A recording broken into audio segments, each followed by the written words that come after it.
Hello everyone, this is APO Sport, and we're back. We're back after a long time. I know super late into the season, but better late than never. Just a quick update on some things that have been happening with me. I just moved countries, right? I moved from Japan, and I'm now for a little bit, or for the time being, in Puerto Rico. So now my time zone is kind of similar with the rest of you. I wrote a book over the summer. I built a new system over the summer, so I was kind of busy and different things that were just keeping me away from being able to create content and to do the YouTube thing. But I'm in a position now where I can continue that, and I know late in the season, but catching up because I have been paying attention to what's been happening with the Indiana Fever. So it's been a frustrating season, especially one where there was so much expectation to see Caitlin Clark on the floor, and then, for her to be injured for most of the season has been frustrating, has been disappointed, of course, for us fans, but I can't imagine, for the team and for Caitlin Clark herself, who, deliberately was taking some time off during the off season, not participating in Unrivaled and none of these other stuff, just so that she could be ready for the season, and then for this to happen. It's definitely not a good thing. And then for everything else that was happening with the Fever, right? The whole thing with Duana Bonner, and then the injuries. You find a good player in Ari McDonald, she goes down. You have somewhat of a backup in Sydney Colson, she goes down for the rest of the season as well. And then Sophie going down for the rest of the season. It's just too much. So now, yeah, we're going to analyze and we're going to go over a post-game reaction for this game for Minnesota Lynx and Indiana Fever. But it's hard to get mad at this team right now for losing that game because of the personnel that they have. But of course, I have my complaints, and chief complaint being how we utilize, or how the Fever utilize, Aliyah Boston. I'm just not happy with how that's going, and I imagine that this would be the perfect opportunity to really unleash Boston, but it hasn't been the case at all. I really don't know what's happening, and why she's being treated this way. It bothers me. It hurts me because, Aliyah Boston is not one who's going to, be selfish or be too vocal about her not getting enough opportunities, right? You can tell that she's a team player first and foremost. She's probably the one who was wearing those Kelsey Mitchell for MVP, or maybe she was the one who got him. I don't know. But she's just that's the type of teammate that she is, that she'll support others, and she'll almost believe that she needs to be there for others. So she's not going to insert herself, is kind of what I mean. But it's up to the team, up to the coach, up to everyone in the organization to kind of realize and say, no, Aliyah Boston is our number one. Let's go through her. But that's just not what's happening. And it's, just seeing how other players behave on the court. And what I mean by behave is that it's almost subconsciously forgetting about her. It's almost like she's just there to set screens for me. And the way that she plays at the top of the key, we're going to analyze that a little bit more, because I've seen some people saying, oh, she's supposed to be down low. But we're going to see some footage of how Jokic plays. There's a difference being top of the key, setting up a screen, handing off the basketball. But if you watch the Denver Nuggets, the ball goes back to Jokic. In most possessions, because every possession for the Nuggets, Jokic starts at the top of the key, the same way that the Fever is doing with Aliyah Boston. There's no difference. So at least that part they're starting to get right. The difference being that the ball goes back to Jokic. So he's hands off to Jamal Murray. Jamal, hands off because it's important, right? What happens with Jokic being at the top is distracts and opens up opportunities for everyone else on the offense, especially if you have lethal offensive players, which the Nuggets do, or they did anyways, right? They have Murray lurking, they have Brown lurking, they have MPJ. Well, they did. They just traded him, but Michael Porter Jr. lurking. You have threats. Aaron Gordon lurking. You have threats all over the floor, with Jokic setting just a simple handoff on the screen. But typically the ball goes back and goes back and goes back. With the Fever, it doesn't. So Aliyah Boston starts the possession, top of the key, hands it off, and then they forget about it, right? They start a play away from her. So who ends up? The Fever end up, for the most part, going through Howard after that Aliyah Boston handoff, then back to Boston. So that to me is confusing. And then what do you find yourself doing is finding her late in the fourth quarter, which we'll go into that. So what we're going to do is we're going to go over the box score and the advanced stats for last night's game. And I'm not anymore too much of after discovering chessboard basketball and everything that does, I am not a traditional stats person anymore. Like, you could give me points per game and a player scores 50 and I need context for how those 50 points were scored. Like, I don't care that you scored or a player scored 50. I'm like, all right, let's see how were those 50 points scored. I'm more interested in that than just, so that's why I can't just see a box score and 60 points, 70 points. I mean, 70 points is crazy, but how did that happen? I'm more interested in how did that happen than just, so we'll look at the box score just to give some praise to some players. I mean, Lexi Hall was lights out. Probably her best game in her career, right? That was her career high. I think it was 23 points. And then for the Minnesota Lynx, we had some amazing performances. McBride was lights out, and then Shepherd with that triple-double. I actually think that was probably the quickest triple-double in WNBA history. I didn't say that in the broadcast, or maybe I wasn't paying attention, but she had a triple-double at the beginning of the third quarter. Like, and I know in the WNBA, people struggle to get triple-doubles, and to have that early in the game, that was kind of crazy. Let's look at this box score. What we're going to do is, like I said, box score, and then we're going to go over the chessboard basketball evaluation, just so that we see where things went down. We already evaluated the possessions, but just to kind of see visually where things could have gone wrong. This is the box score. This is the box score from Basketball Reference, which is the site that I tend to trust the most, and they're already everything's up and ready to go. They tend to take a while to update, but here we go. So yeah, the Fever lost 95-90 to the Minnesota Lynx without Napheesa Collier. So that kind of sucks because you want to take advantage of that. Fever won the first quarter. They were pretty much lights out on the first quarter. Everybody was hitting everything. And then it didn't appear like it, but the Lynx did win the second quarter, barely by 3 points. But that already closes the half, where you're down, the Fever up 2 points. And then third quarter, forget it, right? Third quarter, how do you allow 32 points? That's because scoring 17 wasn't so bad. Allowing 32 is the crazy thing. But then in the fourth quarter, defense tightened up a little bit and they got better. Scored 21 and actually won that quarter by 8 points. That wasn't bad. But again, that killer of losing the third quarter by 15 points is just hard to overcome. And then, as we said, I didn't even realize this, but Shepherd played the whole game. She played all 40 minutes. So that's kind of crazy. I didn't even know that, but she played a whole 40 minutes. But she had, like I said, she had a triple-double early in the third quarter, which I thought, I was like, that's way too fast. 22 points, 11 rebounds, 10 assists. No turnovers. Like, this has to be one of the most efficient. Look at that, 10 of 11 from the field. That is probably one of the most efficient games ever. No turnovers for 10 assists. That's kind of crazy. And then Carlton didn't really do too much noise, but at the end, she had a bit of a dagger there with the shot clock expiring. And Kayla McBride was just lethal from outside, really making things difficult for the entire team, just trying to guard her, stay in front of her, and everything like that. And the rest of the team had pretty much a normal game, except for Heidemann. She was killing the Fever often, just going to the basket, making those timely threes.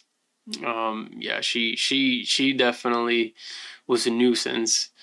So that was Minnesota. Yeah, and that's crazy. This is a 180 offensive rating, 126. That's just insane. But let's check out the Fever side on this. Lexi Hall, like we said, probably her best game in her career. 23 points, 4 rebounds, 2 assists. Only a -2, right? So that was pretty good from her being on the floor, being a starter since everyone else had um, more significant minus than Lexi. Kelsey Mitchell had an okay game, I think. I mean, I didn't see when I was watching. I didn't see that she, you know, she was making too many bad decisions. She made some bad decisions, but not too many. She's guarding McBride, and I don't know how you do that because there's a significant height difference in McBride and Mitchell. So McBride was having her way with Kelsey. Aliyah Boston, 15 points, most of them coming in the fourth quarter. Again, we'll go a little bit more into that. She took 9 shots, made 7. She has to take more than 9 shots a game. She has to have the ball in her hands more often. It just doesn't happen. Sims was okay. I think she went down with an injury. Natasha Howard, we really have to start talking seriously about Natasha Howard, and I don't know what we do with Natasha Howard, to be honest. Brianna Turner has been good. I mean, she's been solid. She's moving the basketball. Look at that. 4 assists, 5 rebounds. She'd even take a shot, but you could tell that she's finding teammates. She moves the basketball.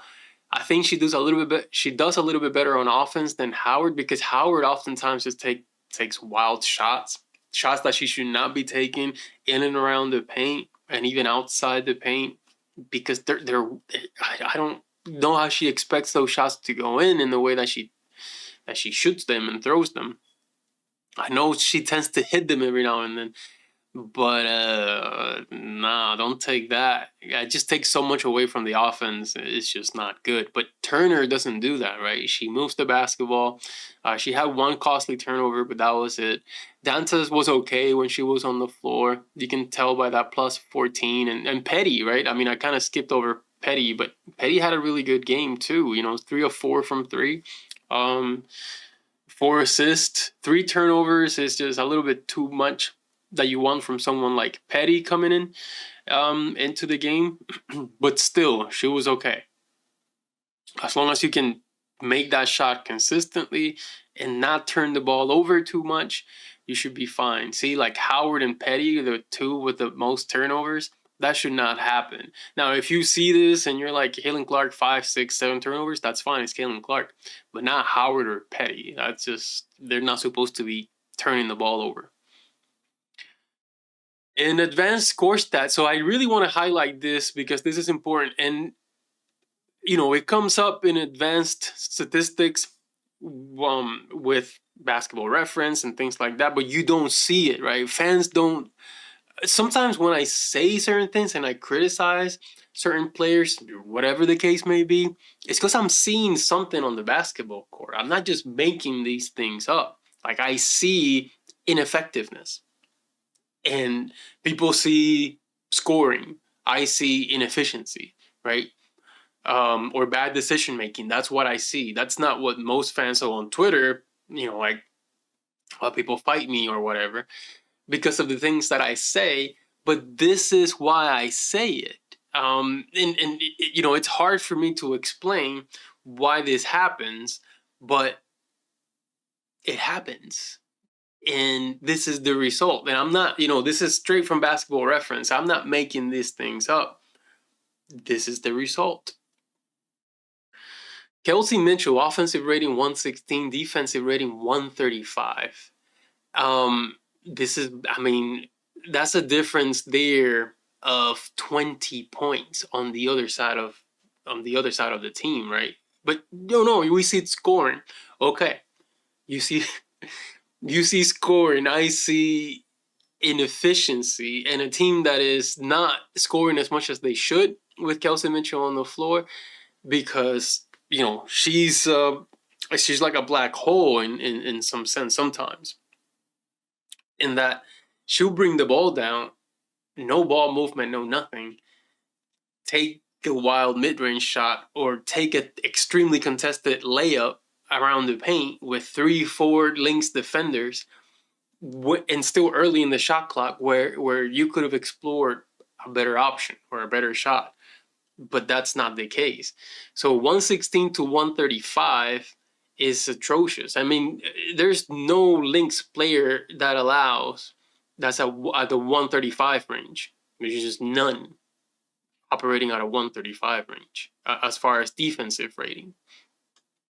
And this was for this game, but and then that usage percentage of 35%, and look at Howard 25%. And when you look at Boston 19, even Lexi Ho had a bigger usage percentage, meaning that most possessions ended with a Lexi Ho shot or turnover or whatever, than Aliyah Boston. And, when I say that Aliyah Boston gets treated like Kendrick Perkins or one of these, it's because of this. It's because she's not being utilized effectively or consistently. But 35% for Mitchell, that's just too much. That's just too much. And I know, well, if people don't have anything else, well, I don't know what to tell you. This is bad. And then look at Howard as well. Howard is even worse in my opinion because she has the lowest offensive rating. She had the lowest offensive rating in the entire team, while still the other team allowing 128. So if there's a 19-point difference in offensive defensive rating, so in net rating when Kelsey Mitchell's on the floor, this is 40. What is this? 40 something? 46 discrepancy when Natasha Howard's on the floor. That's even worse. And this is why she gets, removed. And, when they brought in Brianna Turner, look at how that, and again, offensive rating, it improves. Not because she scores, but because what she allows the team to do on offense.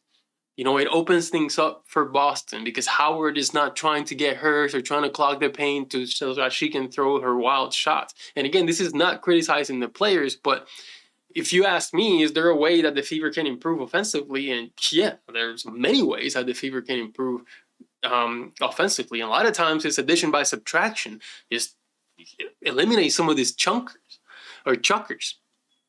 Or just chucking the ball and just hoping that things go in without a method or madness and making bad decisions with the basketball. But again, it might be me who I'm crazy or biased, but these numbers aren't. But people focus on this garbage. And I'm not calling that garbage, but people focus on points per game or assists. Oh, look, those are the fancy, glamorous stats that people tend to fall in love with. Go ahead. You can do that. But be happy with losing because that's what you're going to do. Look at this team. There's no all-stars, no nothing. You can tell that they're happy you're sharing the basketball. I mean, look at this. So McBride, 32% usage percentage. But it's clear that McBride is their number one and best player. But even then, she's not like out of control, right? Like she scores within the construct of the offense. She's not wilding out. And they all move. So everyone else, other than Kayla McBride, everyone else on this team is extremely unselfish. Extremely unselfish. You don't see, I don't even know if I saw anyone taking any wild shot at all whatsoever. Like every shot was either wide open. The only one who was taking contested shots was McBride. Everybody else was either cut into the basket. People were finding them, underneath or wide open for three. No one was forcing anything.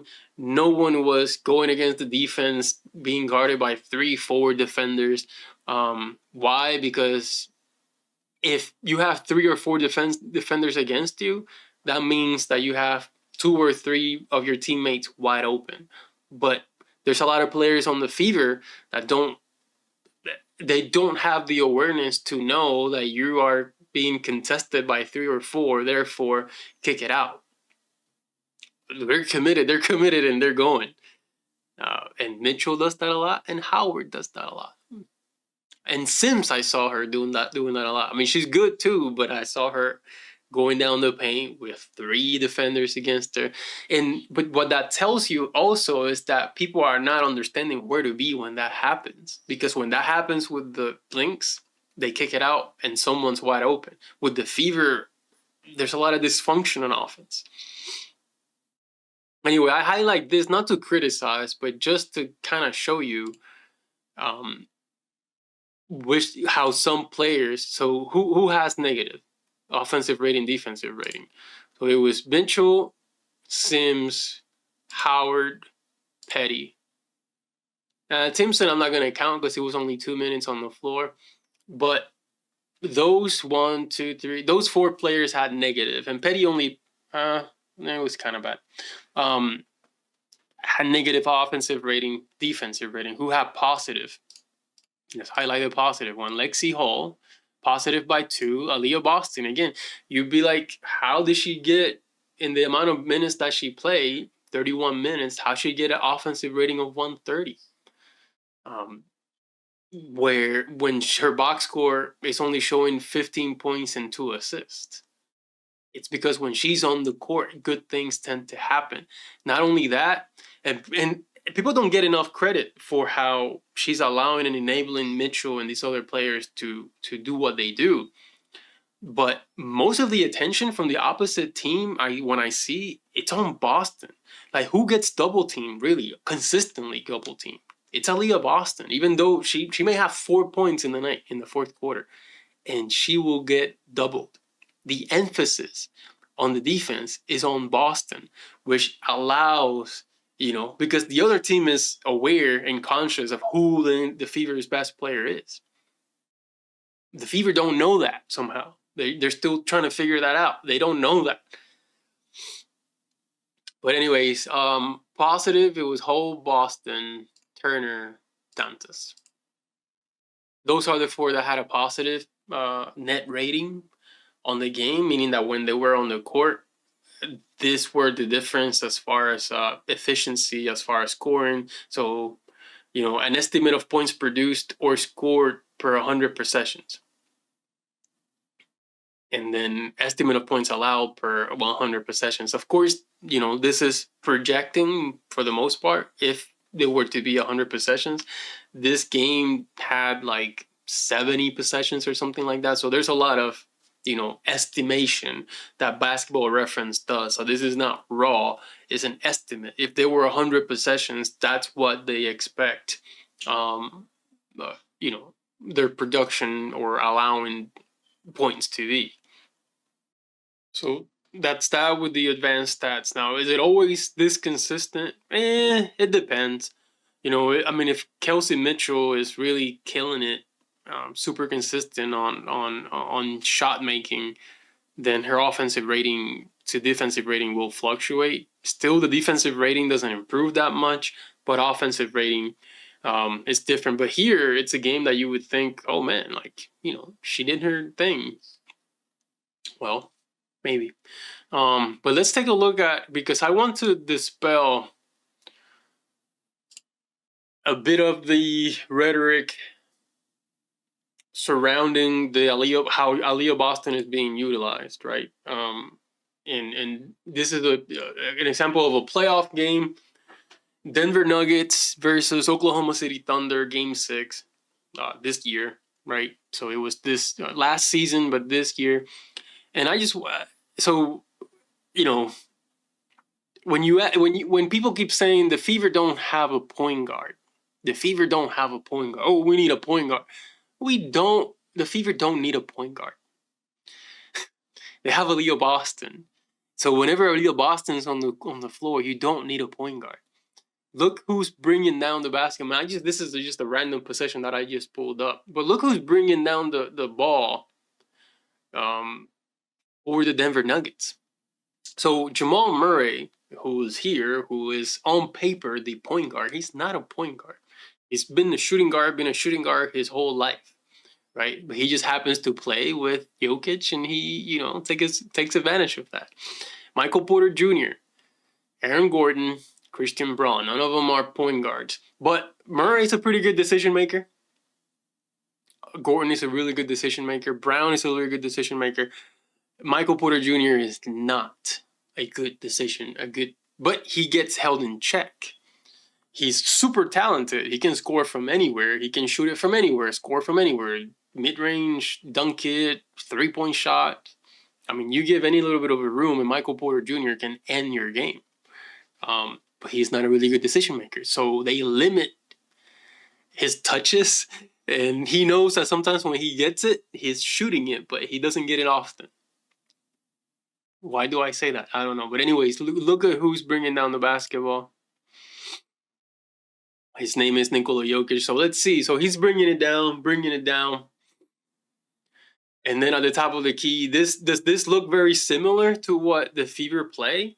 So handoff, instead of Jamal Murray, just imagine that's Kelsey Mitchell.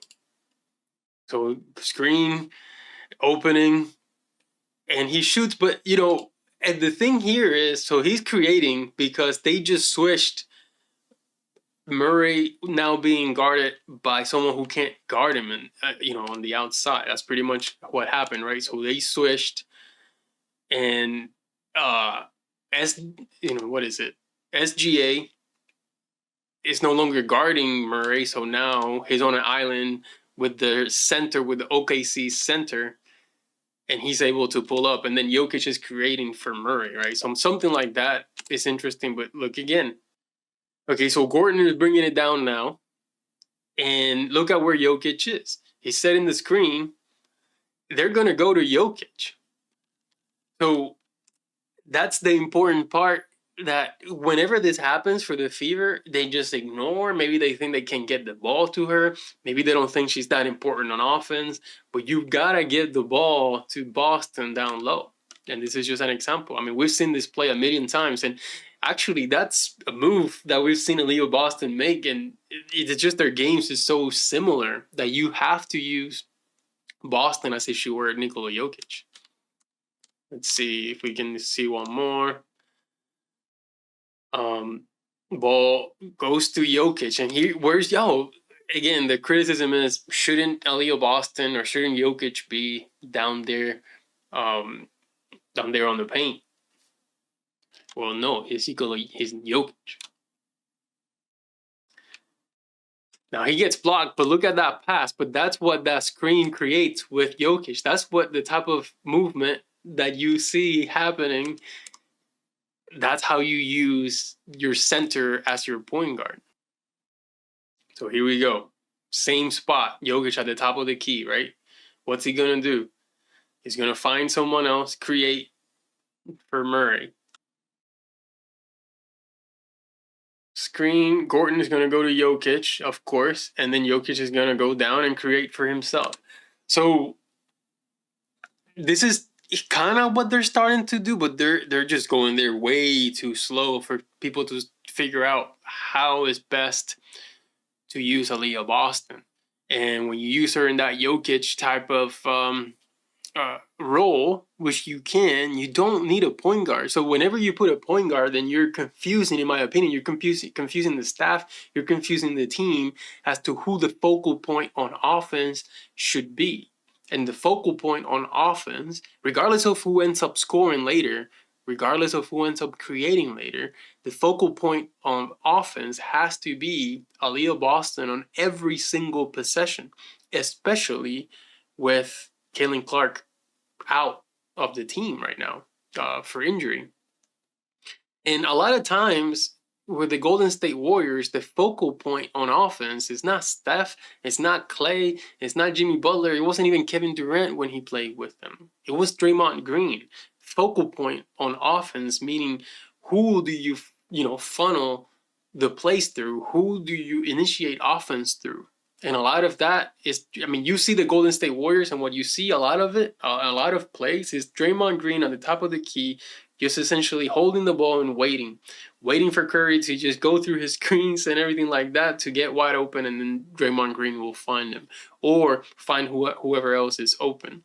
Draymond Green is not a threat to score at all whatsoever, but he's just a really good decision maker, a really good distributor that the team funnels the offense through and becomes at times the focal point on offense. That's just what I mean. That's the same way that the team needs to use Aliyah Boston. The difference with Boston is she's way more talented than Green when it comes to scoring and doing a lot of other things for the team on offense, but they're not exploring that yet. Okay, so now we're going to go over the chessboard basketball analysis from yesterday. I just want to see some things there real quick. The way that you get to the evaluations that I do, so if you go to chessboardbasketball.com, then go to chessboard basketball evaluations right here and chessboard basketball archives, and then you'll find Indiana Fever. There's a lot of them. I have coming soon. I don't know if I'll have the time to go. This is a lot that I still need to do. I just wasn't able to do over the summer. But the latest ones, so I have the Connecticut Sun and the Minnesota Lynx, and those are the ones that I also did live. So if you're curious as to how I do that, then that's one way. But let's go over this real quick. Oops, hang on. Okay, so here's the thing. This is the official thing. So, one thing that I wanted to see is, so 1, 2, 3, 4, 5, 6, 7, 8, 9, 10, 11, 12, 13, 14, 15. So Aliyah Boston. So possessions ended with her where she was involved, whether she created for someone else or took the shot herself. That only happened 15 times now out of 72. So the Fever had 72 possessions. Only 15 ended where Boston either set someone up and didn't even, not necessarily scoring, just set someone up and maybe they missed. Just the possession that ended were her either creating for others or for herself 15 times out of 72. And that is criminal, because let's look at Mitchell. 1, 2, 3, 4, 5, 6, 7, 8, 9, 10, 11, 12, 13, 14, 15, 16, 17, 18, 19, 20, 21, 22, 23, 24, 25, 26, 27.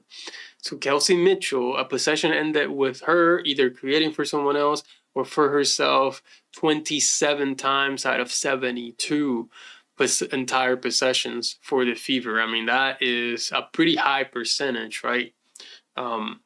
So I don't know. And then I'm curious if Howard had more than Boston. So 1, 2, 3, 4, 5, 6, 7, 8, 9, 10, 11.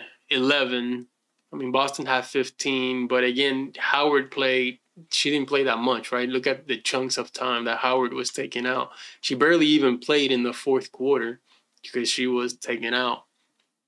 So even with the limited amount of minutes that she played, still 11 possessions out of 72, where Boston was 15 out of 72. Let's look at Lexi.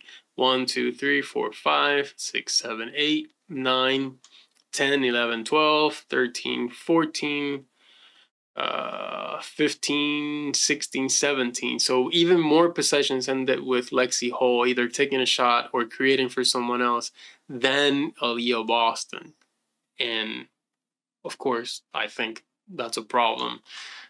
Sims, and this is the problem when they bring point guards in, and not that she shouldn't be involved. My issue is not them being involved. My issue is them being involved more than Boston. 1, 2, 3, 4, 5, 6, 7, 8, 9, 10, 11, 12, 13, 14, 15. 15, same amount for Sims, someone who the team just picked up. So we're talking about a first overall draft pick, 3-time All-Star. Again, someone that the team just picked up off the street a week ago. And they had the same amount of possessions as far as at the beginning. I mean, either creating for someone else or creating for themselves. That's just crime. That's just criminal. Criminal. I don't know how you do that. It's insane to me. But then out of the possessions that Boston was involved is what I wanted to see. So this is a turnover, right? So this was a turnover, dead ball turnover. This was a free throw. Let's see. This is a made basket, so it was positive. So let's say this is positive because it was a free throw. Positive. This is negative because it was a live ball turnover. I think it was a handoff to Mitchell. And this here was an assist, or at least not assist, but setting someone up.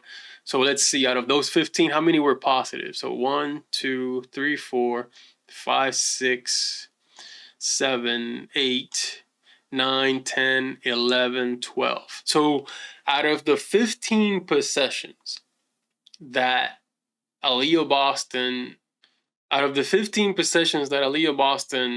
had ending with her, they created for someone else or for herself, 12 were positive, meaning that she set someone else, they missed, but she was able to set someone up or scored the basketball herself.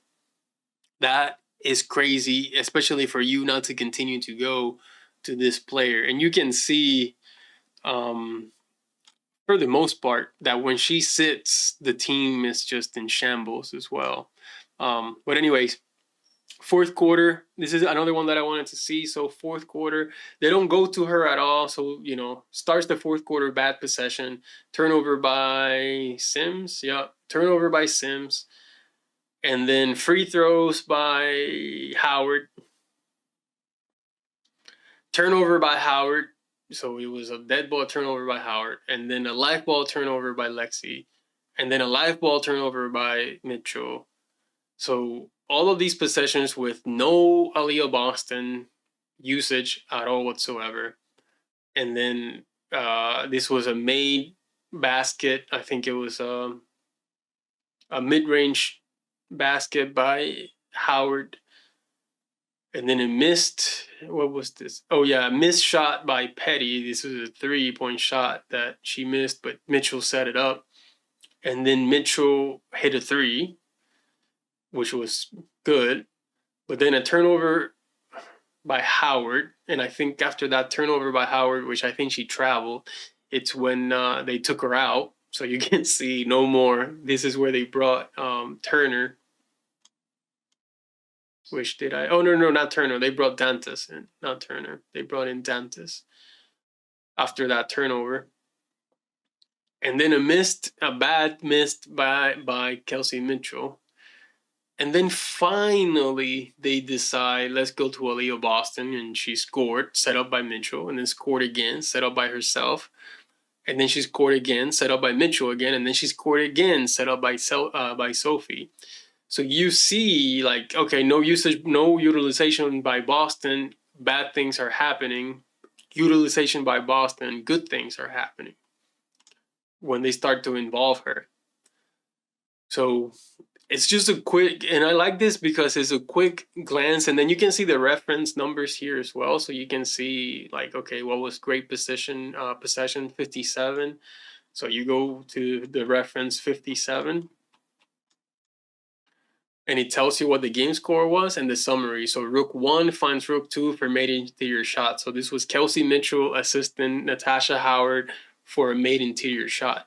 This document right here, and I'm gonna say it right now, but this document right here is gold in my opinion. And again, not because I created this, but you have, I mean, imagine a player or a coach having access to this document. And again, it's live, it's free on my website.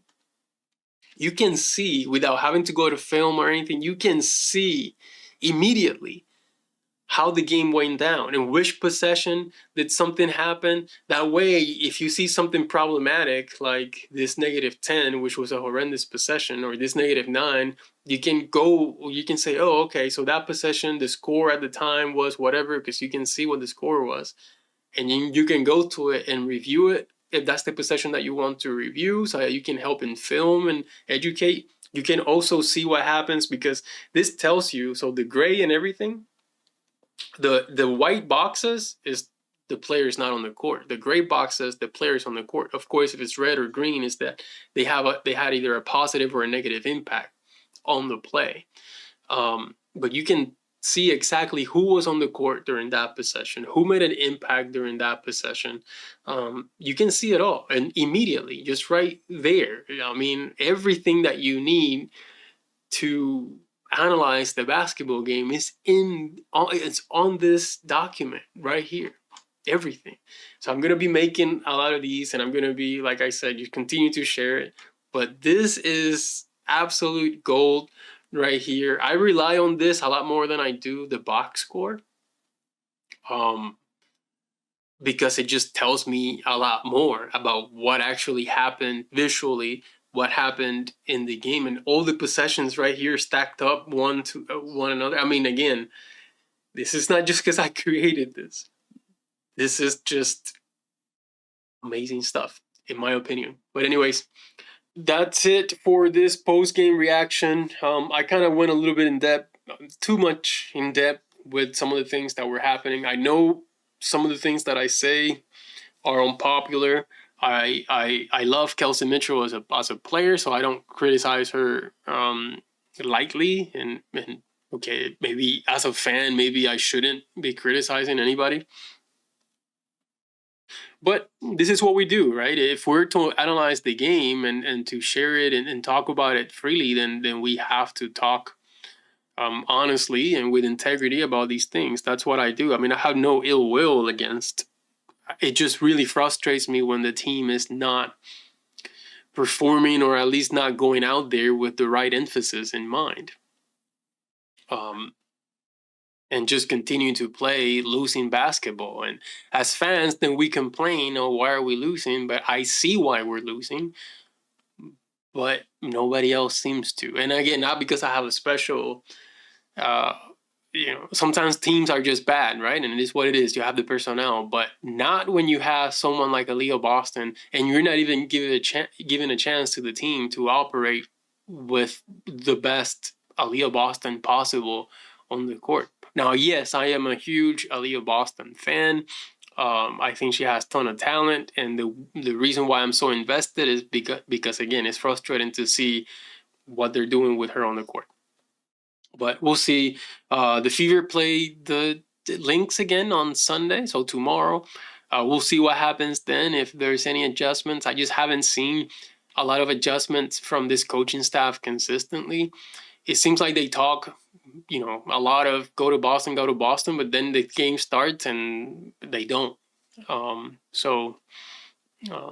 Like I said, we'll see. I would love to see Caitlin Clark come back. I know that she tends to involve Aliyah Boston more, or find Aliyah Boston, but that's not even my complaint. It's not someone find her or set her up for shots.